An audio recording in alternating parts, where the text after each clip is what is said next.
Pada awalnya, kerajaan ini merupakan kerajaan Cirebon. Namun, Banten melepaskan diri dan menjadi kerajaan yang mandiri.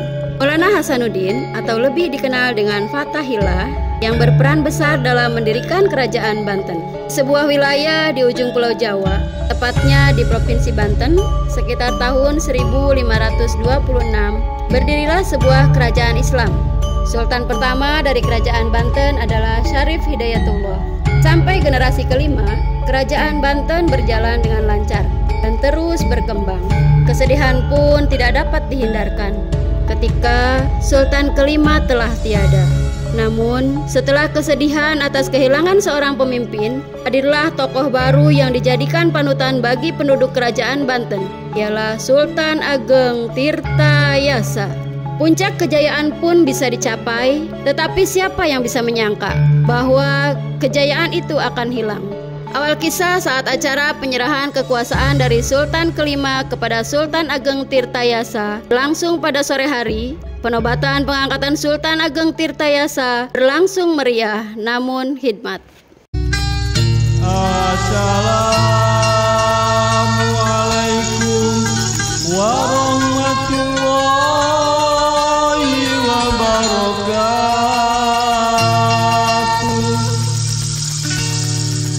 Assalamualaikum warahmatullahi wabarakatuh.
Aku serahkan jabatan ini kepada engkau. Semoga engkau dapat menjalankan tugas sebagaimana mestinya.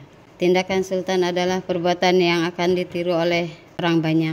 Maka berlakulah bijaksana dan adil. Aku percaya padamu, Pangeran Adipati. Terima kasih. Insya Allah aku dapat melakukannya dengan baik dan benar. Aku juga masih membutuhkan bimbingan dari para tetua dan juga sesepuh.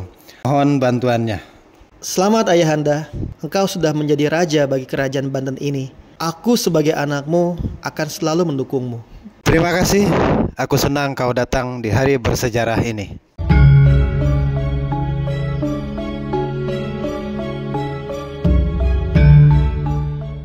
Kapan kau datang?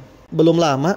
Ayo, kita siap-siap makan malam dulu untuk merayakan hari yang bersejarah ini. Baik ayah, ayo.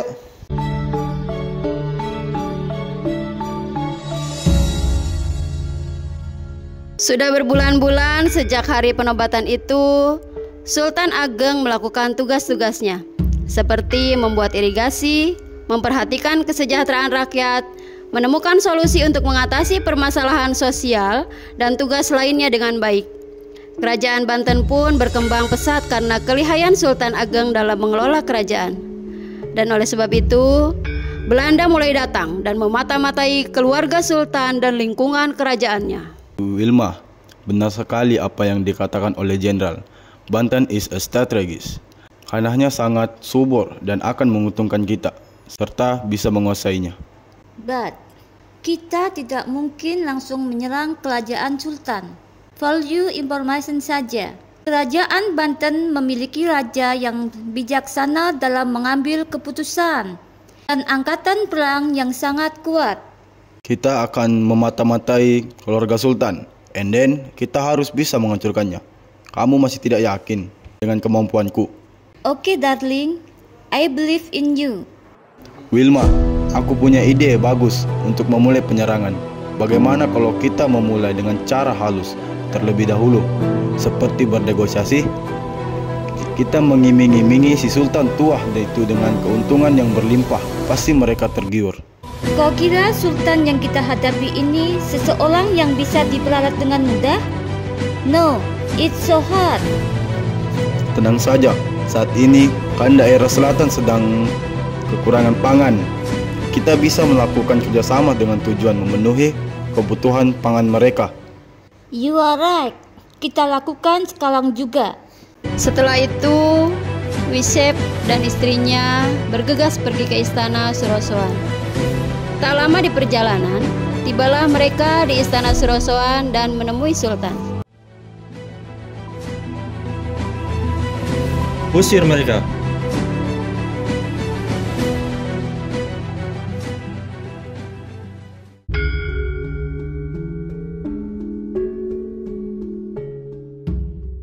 Sepuh, apakah tindakanku mengusir mereka itu sudah benar? Bagaimana jika mereka memulai peperangan? Aku bukan takut untuk berperang, tapi berapa banyak nyawa yang akan melayang. Tidak, Baginda, tindakanmu sudah sangat bijaksana. Bagaimanapun mereka ingin memonopoli perdagangan di Banten. Karena rakyat adalah prioritas kita. Kalaupun terjadi peperangan, kita hanya perlu bersiap-siap dan bertawakal. Percayalah padaku, tentara kita terkenal dengan tangguh, berani, dan setia. Mereka tidak akan berani. Terima kasih telah mendukungku. Itu memang sudah menjadi tugasku, Baginda. Masalah tak dapat terhindarkan begitu saja. Beberapa minggu kemudian, setelah negosiasi antara VOC dengan Sultan, perwakilan nelayan datang ke istana untuk melaporkan apa yang telah mereka alami. Ada apa wahai rakyatku? Maaf rajaku, tadi pagi prajurit VOC datang dan memblok kapal perdagangan asing, serta menghancurkan kapal-kapal milik kami. Sultan, bukankah mereka yang menghadap Anda waktu itu? Berani-beraninya mereka. Sesepuh, kirim 100 prajurit dan hancurkan kapal mereka. Mereka harus diusir dari Banten ini. Baik, Sultan. Pengusiran Belanda dilakukan oleh tentara-tentara yang Sultan Ageng kirimkan di dermaga-dermaga kerajaan Banten dan berhasil mengusir kapal-kapal dengan VOC. Beberapa tahun kemudian, di ruang kerjanya, Sultan Ageng tampak sedang memikirkan sesuatu. Prajurit, Ada apa, Sultan? Panggilkan putra mahkota dan pangeran Arya. Siap, Sultan. Maaf, putra mahkota dan pangeran Arya dipanggil Sultan Ageng.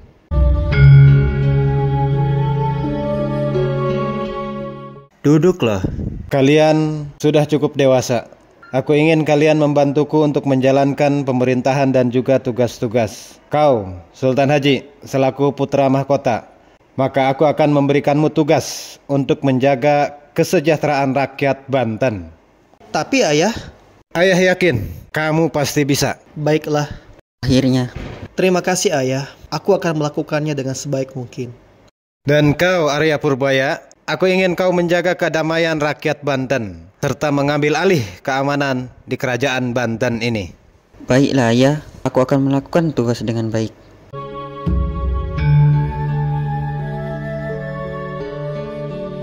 Aku, apa yang telah kalian lakukan pada hari ini?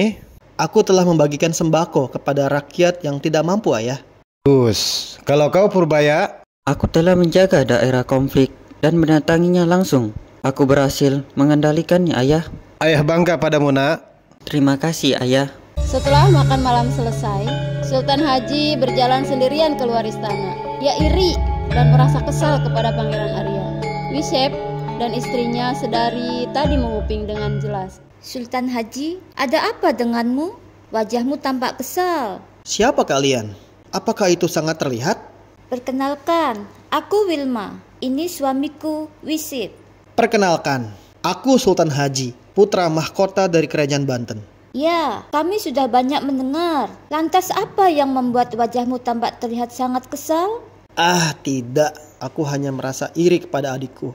Ayahku terlalu membanggakannya. Padahal aku putra mahkotanya. Apakah kalian berpikir aku sangat berlebihan? No, very well Sultan. Menurutku Sultan Ageng Tirtayasa lebih menyayangi Pangeran Arya Purbaya. Kalian mengetahuinya? Oh tidak, maksudku... Astaga, jangan-jangan itu pertanda. Pertanda apa? Apa maksudmu, Chief? Kalau aku merasa kemarin kau adalah putra mahkota, tapi tahta bisa saja turun kepada adikmu. Aku kemarin melihat mereka bicara khusus tanpa sepengetahuanmu. Benarkah? Benar sekali. Kemarin aku melihat ayah dan adikmu bicara sangat serius. Tidak mungkin. Aku mengenal ayah dan adikku. Mungkin apa yang aku lakukan tidak sebanding dengan adikku. Sepertinya jika aku menjadi lebih baik, ayah akan memujiku juga. Tentang pembicaraan itu, entahlah. Karena mendengar cerita dari orang Belanda itu, putra mahkota langsung kembali ke dalam istana. Dengan suasana hati yang masih buruk, rupanya pengawal kerajaan itu melihat semua dan melaporkan semua kepada Sultan Ageng. Ia pun memerintahkan pada pengawalnya untuk memanggil Sultan Haji. Duduklah. Ada apa ayah memanggilku malam-malam seperti ini? Ayah kecewa denganmu. Mengapa kau dengan semudah itu iri dengan adikmu sendiri? Dan mengapa kau bisa mempercayai kedua orang Belanda itu? Apa-apaan kamu ini? Seharusnya sebagai putra mahkota, kau harus lebih bijak daripada adikmu sendiri. Ya, kalau ingin dipuji, bekerja keraslah wahai anakku. Awalnya aku tidak percaya pada mereka. Tapi setelah mendengar perkataan ayah barusan, aku menyadari memang ayah berpihak pada Arya Purbaya. Silakan saja bela anak kesayanganmu itu. Aku akan buktikan. Aku lebih baik daripada Arya Purbaya. Sultan Haji pun menemui Wicep dan Wilma. Ia dihasut agar menyerang kerajaan milik ayahnya sendiri. Kak, dari mana saja? Akhirnya kau datang kembali. Kami semua mencarimu. Jangan panggil aku kakak lagi. Memangnya aku tidak tahu di belakangku kamu seperti apa? Tunggu kak, aku bisa jelaskan. Aku mohon. Kau bilang kau putra mahkota, tapi hal kecil pun kau tidak mengerti. Memang kau tidak pantas menjadi putra mahkota. Kau salah paham. Aku tidak ada niatan sedikit pun untuk merebut posisimu di kerajaan. Aku sudah tidak percaya. Aku akan buktikan bisa lebih dari seorang putra mahkota. Lihat saja nanti. Pangeran Arya, kau memang pantas dimusnahkan. Kalian tidak usah ikut campur dengan masalah keluarga kami. Aku yakin Sultan bisa menyelesaikan permasalahan ini.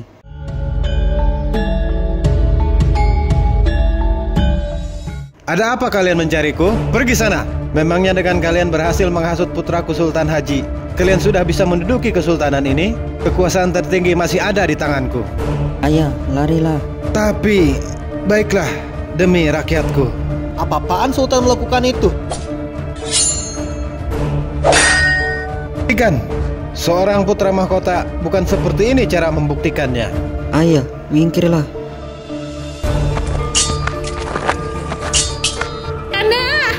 Kak, apa yang kamu lakukan? Setelah perkelahian berhenti, Sultan Ageng dan Pangeran Arya Purbaya telah dibawa oleh POC untuk diasingkan. Sultan Ageng wafat pada tahun 1962 di pengasingan. Akhirnya Kesultanan Banten pun jatuh ke tangan POC. Sejak saat itu, rakyat Banten benar-benar mengalami penyiksaan yang sangat berat. Sewa tanah yang besar, penyiksaan, kelaparan, dan segala bentuk penjajahan yang diatur oleh POC benar-benar menyulitkan mereka. Padahal hanya berawal dari kesalahpahaman dan rasa dengki, tetapi bisa berakibat fatal terhadap orang lain.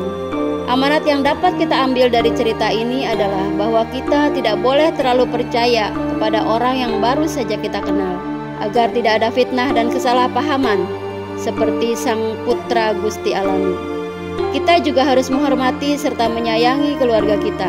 Cinta orang tua kepada anaknya adalah cinta yang tak bersyarat dan tulus. Maka celakalah Sultan Haji yang durhaka menyerang orang tua serta adiknya hanya karena kekuasaan.